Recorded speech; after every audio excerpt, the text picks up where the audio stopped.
kanyang Kasi schedule. gusto natin siyang mapakinggan. Eh, pag bukas siya, wala ng tao.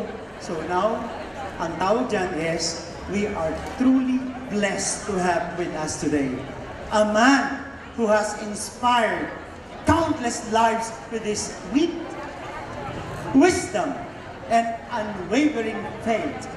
He is a best-selling author, a motivational speaker, a television host, and a former seminarian. A unique combination that allows him to blend humor, heart, and holiness in a way that deeply connects with people from all walks of life. He is the author of the best-selling inspirational book, Laugh with God Today. So we will be laughing with God this afternoon. A title that perfectly captures his mission to bring people closer to God through joy, laughter, and positive living. He has been a familiar face on TV, social media, and known for his meaningful yet light-hearted reflections that touch both the mind and the soul. Yes, mga ate at mga kuya, let us open our hearts and minds as we welcome our sixth speaker to reflect on parent and child faith journey. No other than, help me welcome Ate Abel, Brother Michael Angelo Lobrin!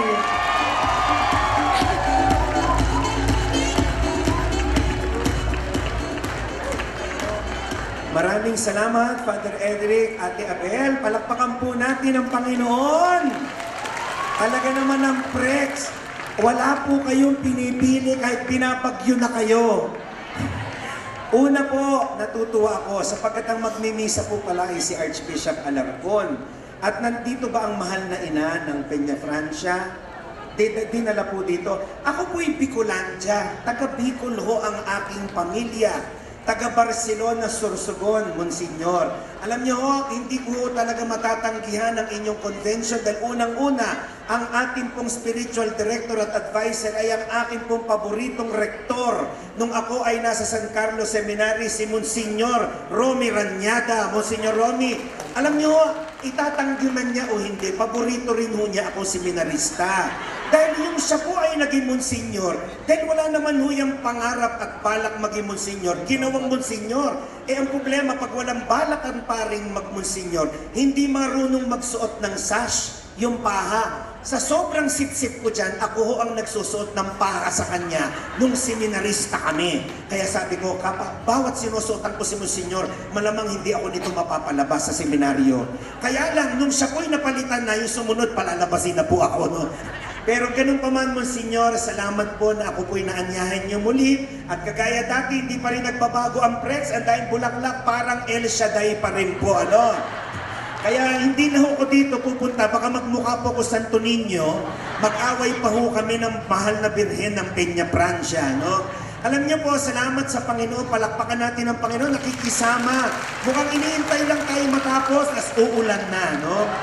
Ewan ko ba ba't hindi ulanin yung Congress, di ba? O kaya Senado, no? Pero alam niyo ho, salamat sa Panginoon sapagkat binigyan niya tayo muli ng pagkakataon na ipakita na ang pananampalataya ay walang pipiliing panahon. Alam man natin na magkakabagyo, nandito pa rin po kayong lahat sapagkat gusto niyong panindigan ang pag-ibig natin sa Diyos at hindi kayo magkaroon ng pagkakataon na hindi makabili ng strawberry. Alam na natin yan, no? Kailangan makapag-uwi kayo ng walis. Alam niyo naman, maugali na matatanda gusto magwalis. Ano po? Pero lagi ko nga po sinasabi sa inyo, dapat pag Katoliko ka, masaya ka. Kasi unang-una, kaya ka ginising ng Panginoon, hindi kanya ginising para sumimango. Tama ba? Pag kayo nagigising sa umaga, ngingiti kayo, tanungin niyo ako, bakit? Mas malakas pa. Dalawa lang yan. Una, hindi naman utang na loob ng Diyos na ginising niya tayo.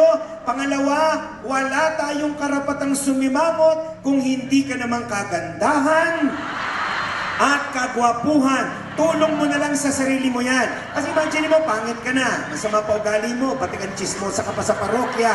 Nako, baka matokhang kayo dyan, ha? Mag-iingat tayo sa pagsimangot sapagkat tinitingnan tayo ng buong mundo kung paano ba ang itsura ng isang taga-simbahan? Lalo na pag kayo ay prex, huwag kayo magtaka kung wala na sumasali. Paano tinitingnan yung mukha nyo? Kung ganito lang ang magiging itsura ko, pag naging prex ako, mag-i-iglesia na lang ako, di ba?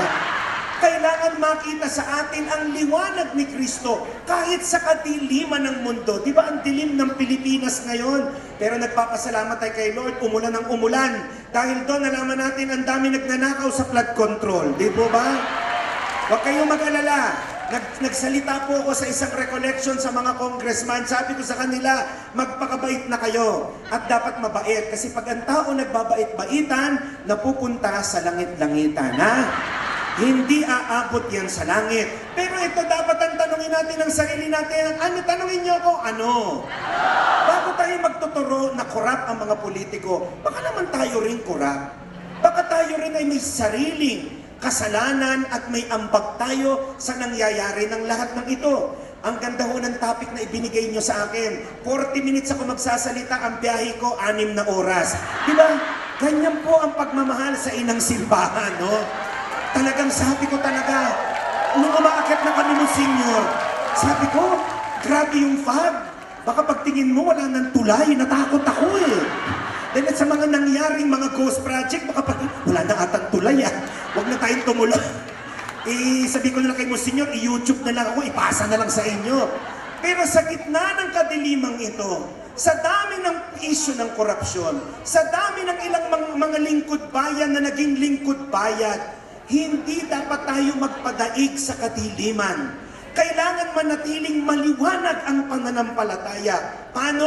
Bago tayo magturo, tanungin muna natin ang ating mga sarili. Yung Ghost Project, saan ba niya nagsimula?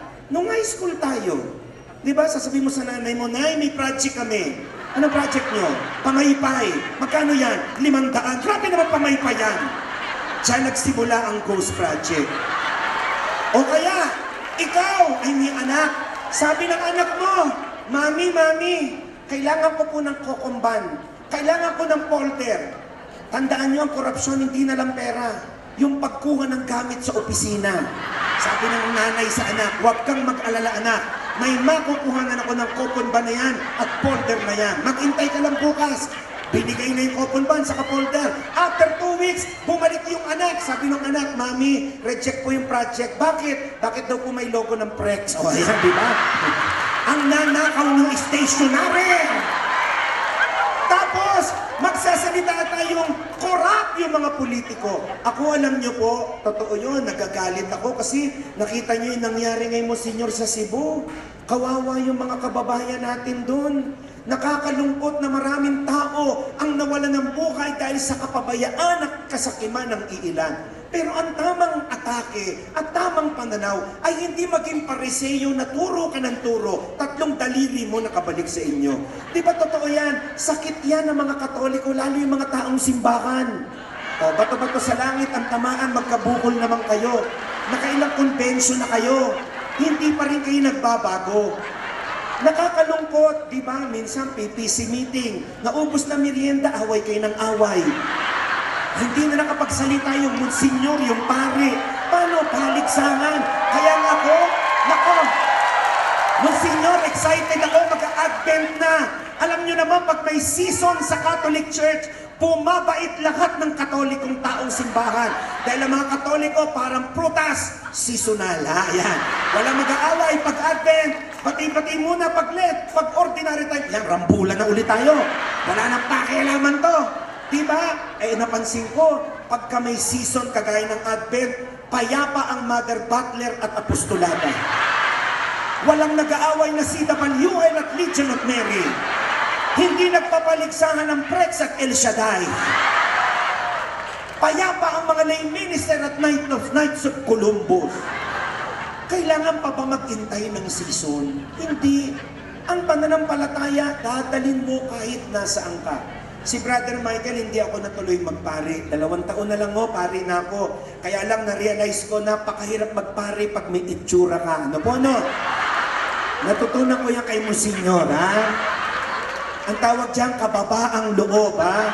Sabi nung mga kaibigan ko, Obispo, sayang ka, Michael. Kung ikaw naging pari ka, sa daldal mo yan, malaki-laking koleksyon na makukuha mo. Sabi ko yun nga, na-realize ko kako excellency, walang kita sa pagpapari. Imagine ninyong alay kila Monsignor at sa mga obispo, puro papaya. Pwede po ba? Tigil-tigilan nyo ng pag-aalay ng papaya sa mga pari at obispo. May barkada ko obispo na sa Cardinal Santos ngayon, nagtataipo siya. At tigil-tigilan nyo na rin ang pag-aalay ng dilata. Kasi hindi naman po nasunugan yung mga Monsignor at obispo. May barkada akong pare sa sobrang dami ng dilata, yung nanay niya may pure gold na. Ano po? Nagtitinda na po ng mga dilata. Ang hirap ng buhay ng mga pari. Alam niya ni Monsignor, lalo ngayon, parish priest siya. Ang hirap makapagpatapos ng simbahan. Lahat na lang ng gimmick ginawa nila. Pari nagsimula nung nagpatawag ng donasyon, Monsignor na, hindi pa tapos yung retablo. Lahat na lang ng ginawa natin program. Anong gusto natin? Walang kamatayang ballroom. Pinagsayaw lahat ng mga manang sa parokya. Naubos na, namatay na lahat yung mother butler. Sabi, wala na sasayaw. O ano naman, bingo naman. Dati ang bingo, sugal. Pag simbahan ng gumamit, naiiba tawag, apostolate. Diba? Nagiging apostolate, di ba? Tanungin natin ang ating sarili. Galit tayo sa mga korap na congressman, sa mga korap na politiko. Paano naman yung ginagawa mo sa kapwa mo sa parokya? Hindi ka nga korap, chismosa ka naman. Diba? Kumunyon kayo ng kumunyon, pero si Kristo nasa nguso lang. Hindi umaabot sa puso. Mag-iingat po tayo sa ganyan. Ang topic nyo sa akin, paano makikilakbay ang magulang sa anak? Simple lang. By example. Kung paano kayo kumilos, yun ang iisipin ng anak. Hindi na uubra yung magulang ako, makinig ka sa akin. Minsan yung salitang magulang, pinanindigan nyo ang kukulang nyo. Sabi nung nanay sa anak, nung nabata sa anak, Mami, pahingi nga po ng 100. Ano? 90? 80 nga, wala ako? 70 pa kaya? 60 nga, ang hirap kitain. 50, wala ako sa wallet. 40 pambili ng ano? Abi nung anak, akin na nga ho yung 30. Paubos na ng paubos eh. 100 ang hiningi ko sa inyo. Umabot tayo ng 30. Pero napansin ko, di ba ang mga magulang, kahit ganyan, napakadalisay ng puso nyo. Lalo yung mga nanay, pag hiningan mo ng pera, sabi mo, Nay, pengin pera? Ano? Pera? Panting mo, wala akong pampili. Pera na naman. Puro kagastos. Kunin mo yung wallet. Hihintayin mo lang. Bibigyan ka pa rin ng magulang mo. Diba? Nagsalita ako ng graduation itong nakaraang buwan. Sabi ko sa mga anak na naririto at buhay pa magulang nyo, mahalin niyo yung magulang nyo kahit may kakulitan na. Ako aminin ko, Monsignor, marami akong pagkukulang sa nanay ko. Kasi yung kakahabol ko sa karir ko, gumanda buhay ko, wala akong oras sa nanay ko. Na-realize ko may edad na nanay ko. Tas minsan, pag nagsushooting ako, tumatawag pa. Naiinis ako. Pero ngayon na-realize ko, darating ang panahon, ipagpapalit ko ang lahat, makita ko ulit tumatawag yung nanay ko. Kaya wag niyong pababayaan ang mga magulang niyo. Bakit?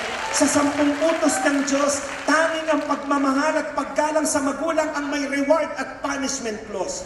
Anong sabi ng banal na kasulatan? Ang sino mang anak ang magpasaya at mag-aruga sa kanilang nakatatandang ama at ina ay pagpapalain ni Yahweh at bibigyan ng mahabang buhay. So kung kayo mabait, 5,000 years old na kayo, buhay pa kayo.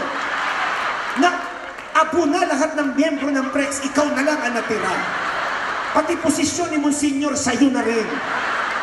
Pero sabi ng Biblia, ang sino mang anak ang magpabaya at magpaiyak sa kanyang mga matatandang magulang ay susumpain ni Yahweh. O diba, susumpa sa inyo si Yahweh, di ba kayo natakot? Pagmamahal sa magulang. Pero alam niyo po, mahirap na maging magulang ngayon. Kasi parang mas matalino pa yung mga anak natin sa atin. Sa dami ng pwede nilang pagkunganan, sabi ko nga, napansin ko yung mga kabataan ngayon, Monsignor, ang hihina ng loob. Nung panahon natin, pag may problema, wala naman sinasabing health awareness, mental health. Ano mental health? Kumilos ka, lintik ka, paluin pa kita eh. Ngayon, pag-ugasin mo lang ng plato, stress, depression. Napansin ko, ang hina ng tuhod ng mga kabataan. Kaya ako, namimiss ko yung dating panahon. Lalo na nung panahon nyo, black and white pa yun. Nung ako, 80s ako eh. 1982 ako pinanganak. 43 na ako, mukha lang akong fetus, pero 43 na ako. Nung 43 na ako, natakot na ako kasi sabi ng Bible, ang buhay ng tao ay 70, 80 para sa malalakas. Kaya pag nasa ganyang edad na kayo, ate, kuya, behave ha, huwag kayo masyado malikot.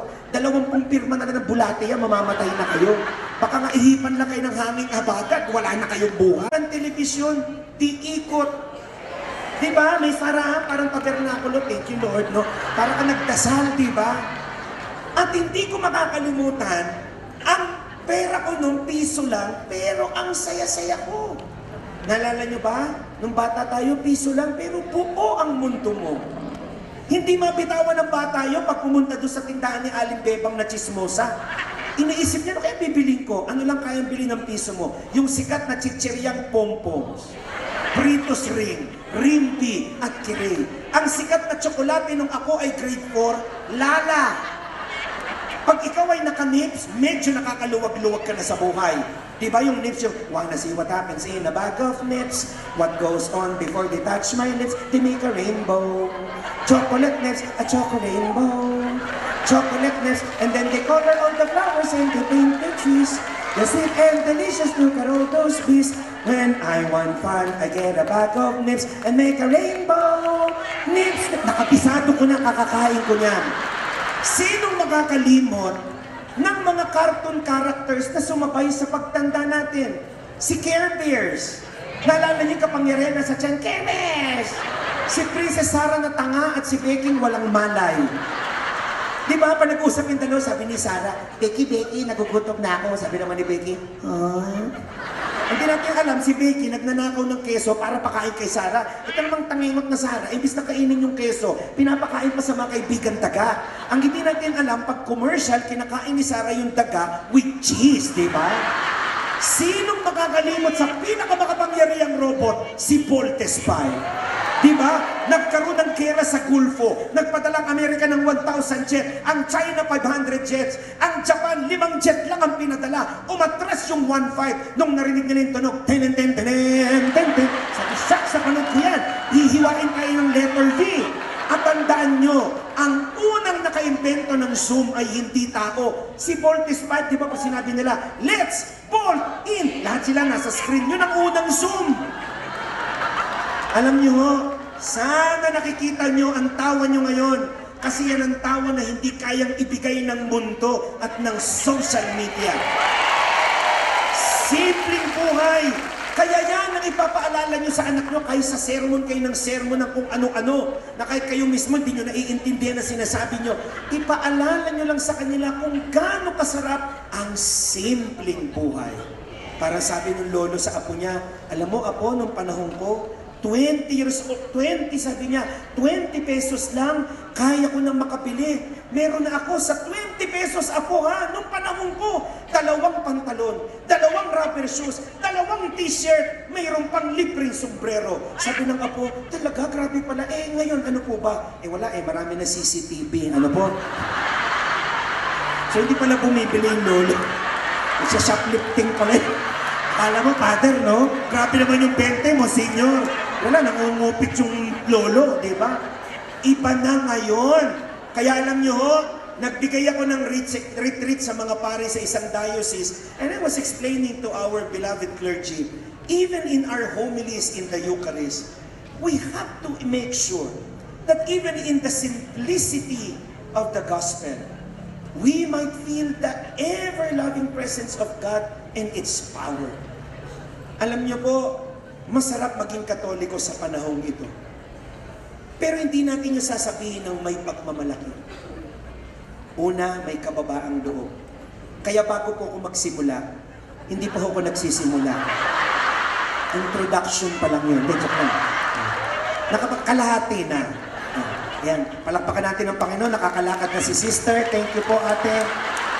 Monsignor, lumpuyan kanina. Nakalakad po. Santo Niño ang nakapagpalakad, ha? Thank you. 3 bagay ang iiwan ko sa inyo na maging gabay sa paggabay nyo sa aming mga anak ninyo. Una, kababaang loob. Walang makakatalo sa humility. Nakaraan, nakita kami ni Monsignor sa alumni homecoming namin dahil magkakasama kami sa San Carlos Seminary.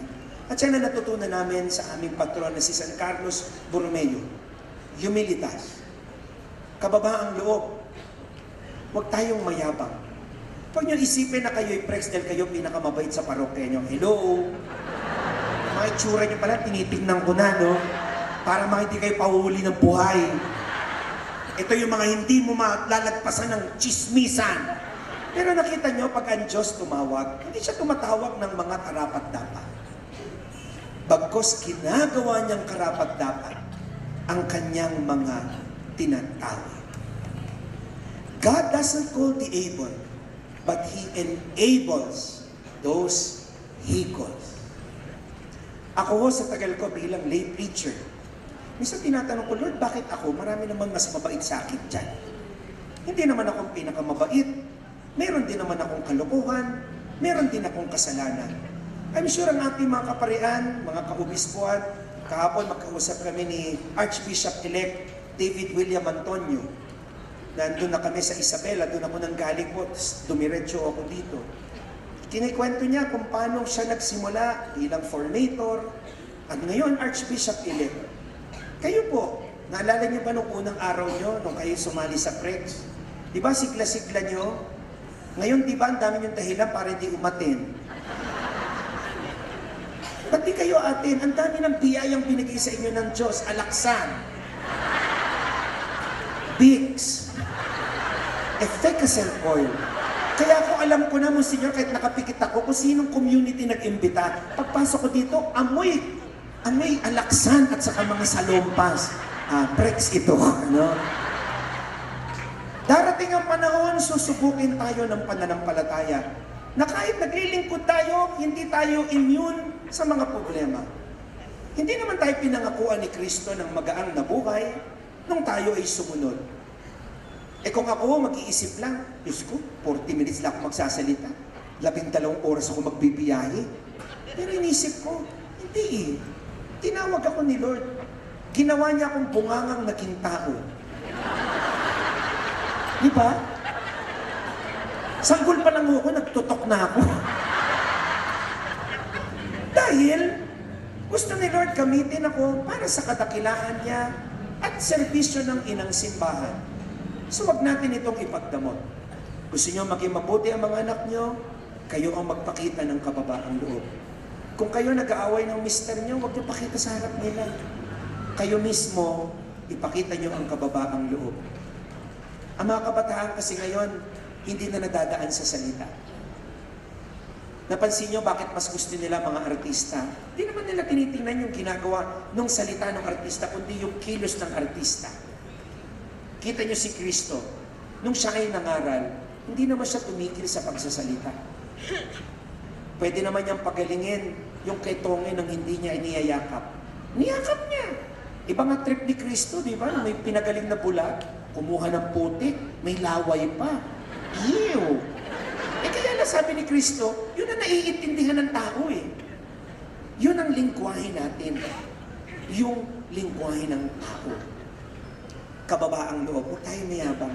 Alam niyo si Brother Michael, nung nag-i-artista ako, kailangan di ko inisip na sikat ako kasi hindi naman ako boy next door, kaya maitsura ko. Lagi ang karakter ko sa GMA, Pipito Manaloto, komedyante. Pag horror, lagi ako nasa banga. Imagine niyo yun. Ang script ko lang, Monsignor, ganun ka lang ng ganun, no? Okay lang, may bayad naman, umuungol ka lang, di ba?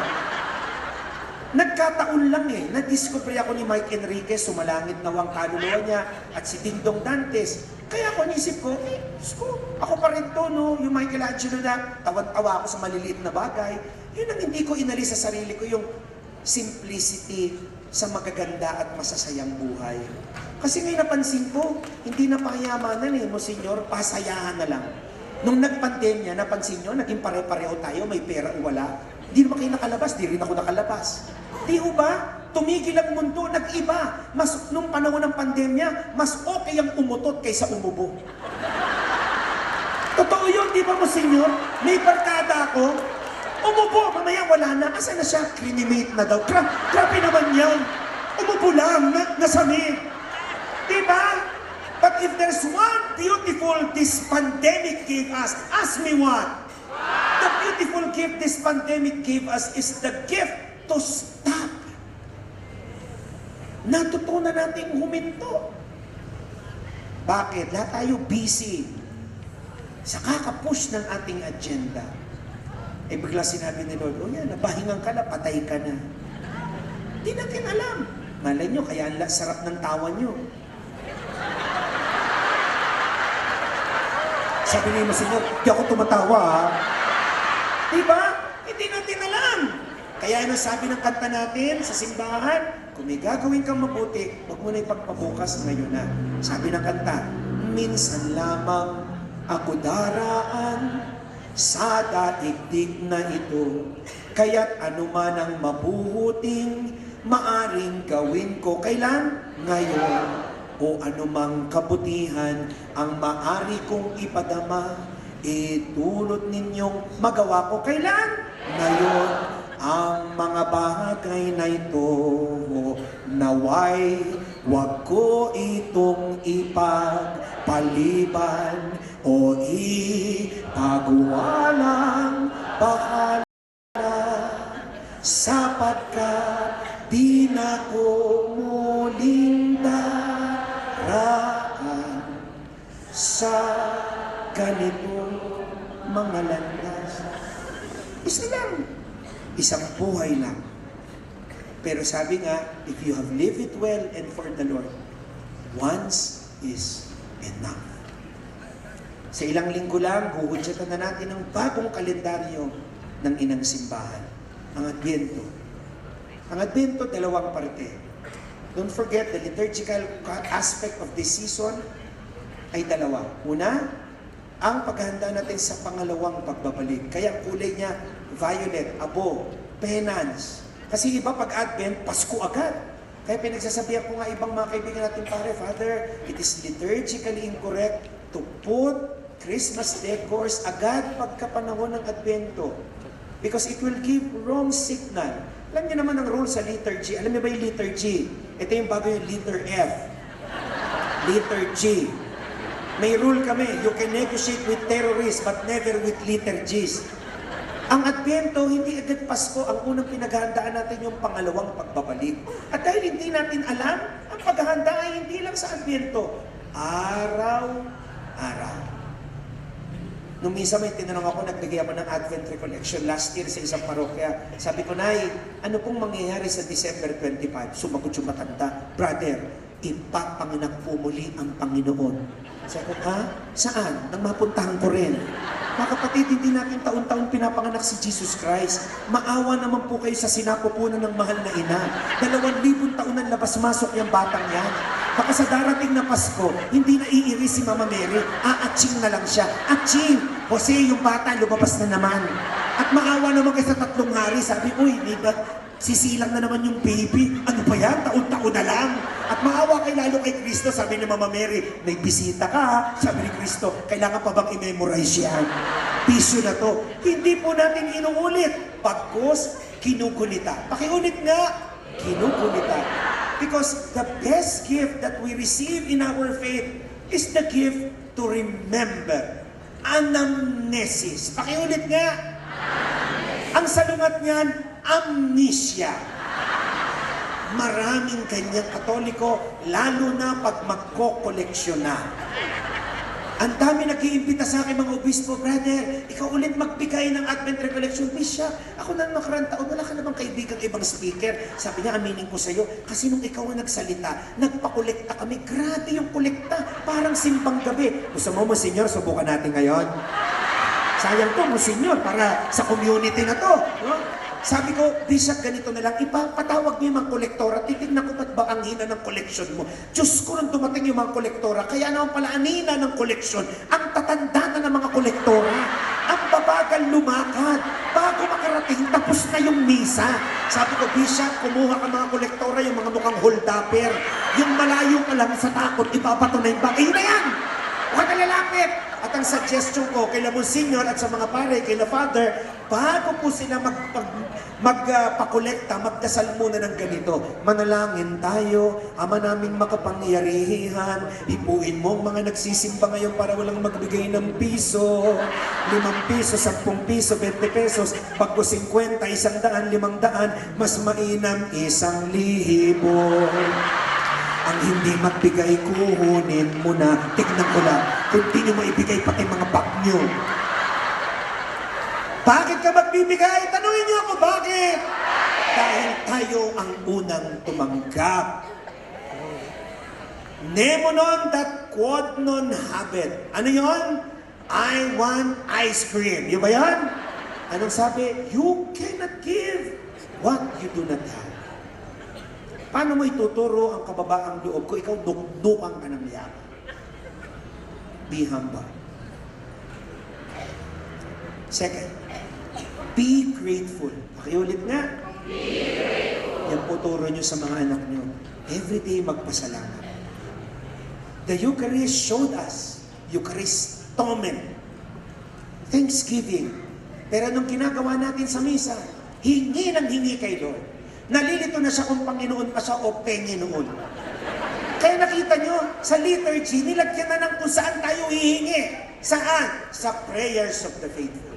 Baka pwede mamaya sa misa pa nagsimba tayo ng Eucharistia.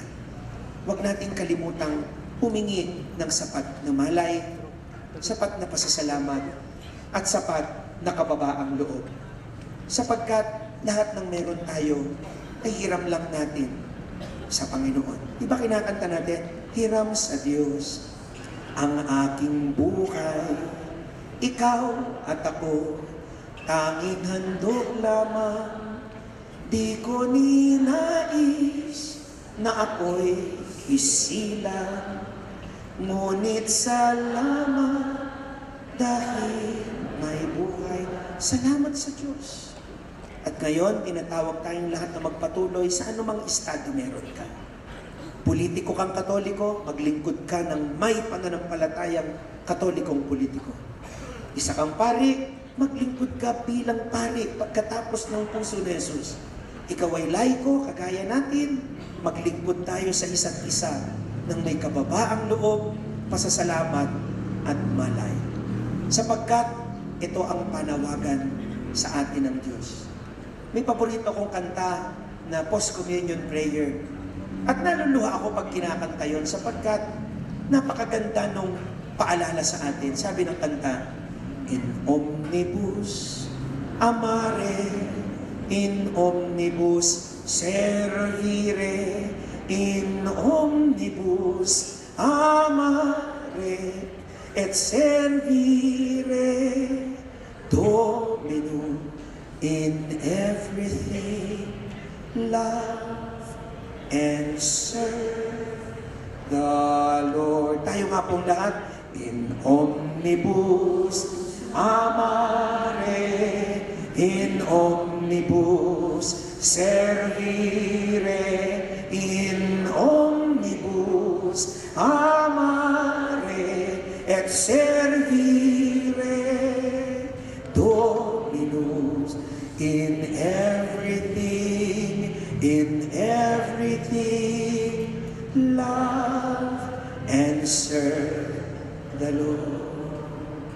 Darating po ang panahon, tayo po'y haharap sa ating poong may kapal.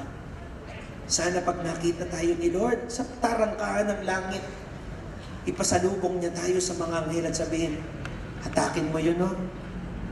Prex ko yun. Hatakin mo yun. Kasi pari ko yun. Hatakin mo yun. Kasi nabuhay siya para sa akin.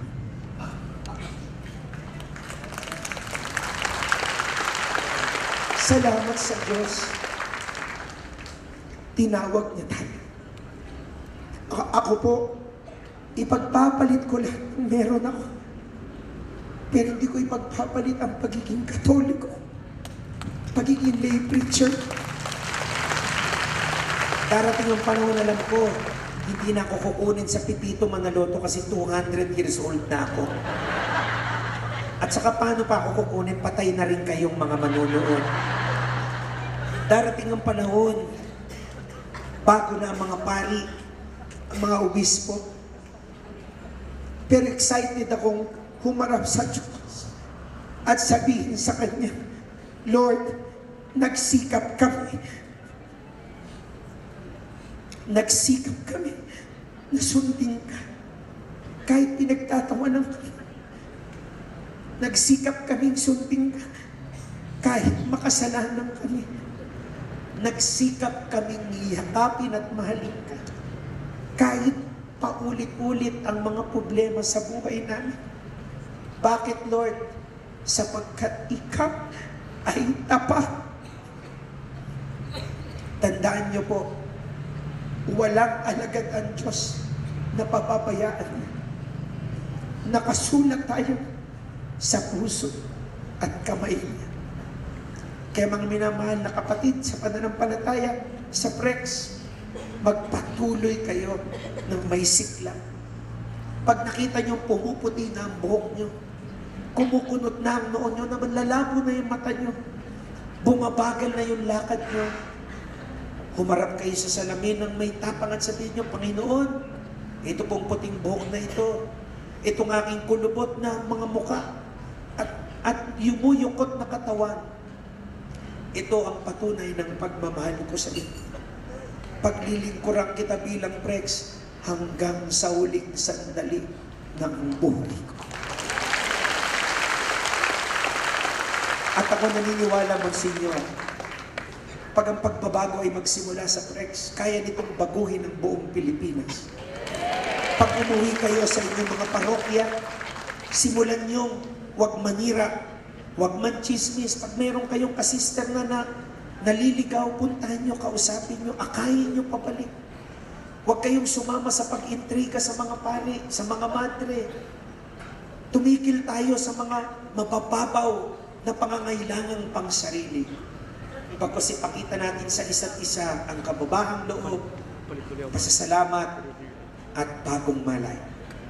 Pasensya na po kayo na ako po'y naiyak po. So sa inyo pong lahat, Monsignor, marami pong salamat. Sana sa susunod na taon, magkita-kita po tayong muli